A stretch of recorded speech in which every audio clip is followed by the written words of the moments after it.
1943 का समय था।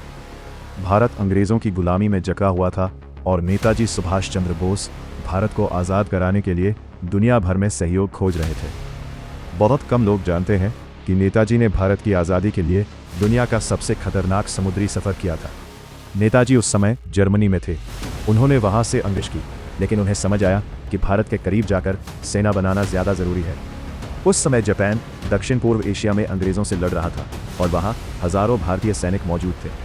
समस्या ये थी कि पूरी दुनिया में युद्ध चल रहा था। हवाई यात्रा लगभग असंभव थी और समुद्र में अंग्रेज़ी सेना हर जहाज़ की जांच कर रही थी। नेताजी ने एक ऐसा फैसला लिया जिसे सुनकर आज भी लोग हैरान हो जाते हैं। उन्होंने जर्मन पनडुब्बी सबमरीन से समुद्र के रास्ते जापान जाने का निर्णय लिया। यह मिशन बेहद खतरनाक था क्योंकि समुद्र में दुश्मन देशों के युद्धपोत और बमवर्षक विमान हर समय हमला कर सकते थे। दिनों तक नेताजी समुद्र के अंदर अंधेरे, तंग और ऑक्सीजन की कमी वाली पनडुब्बी में रहे। सबसे रोमांचक घटना तब हुई जब हिंद महासागर के बीच समुद्र में जर्मन पनडुब्बी और जापानी पनडुब्बी का मिलन कराया गया। खुले समुद्र में नेताजी को एक पनडुब्बी से दूसरी पनडुब्बी में स्थानांतरित किया गया।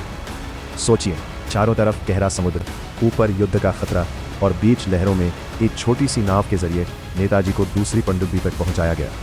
जरा सी गलती मौत बन सकती थी। जापान पहुंचने के बाद नेताजी ने इंडियन नेशनल आर्मी को नई ताकत दी। उन्होंने दिल्ली चलो का नारा दिया और हजारों भारतीयों को स्वतंत्रता संग्राम के लिए प्रेरित किया। इतिहासकार मानते हैं कि नेताजी और आज़ाद हिंद फौज के प्रभाव ने अंग्रेज़ों के मन में यह डर पैदा कर दिया था कि भारतीय सैनिक अब उनके प्रति वफादार नहीं रहेंगे। यही डर आगे चलकर भारत की स्वतंत्रता का एक बड़ा कारण बना। दुनिया के इतिहास में बहुत कम राजनीतिक नेताओं ने इतनी खतरनाक यात्राएं की हैं। नेताजी का यह साहस दिखाता है कि वो अपने देश के आन बान शान के लिए अपने आप का बलिदान भी कम मानते थे। वीडियो पसंद आए तो लाइक, शेयर, सब्सक्राइब करना ना भूलें।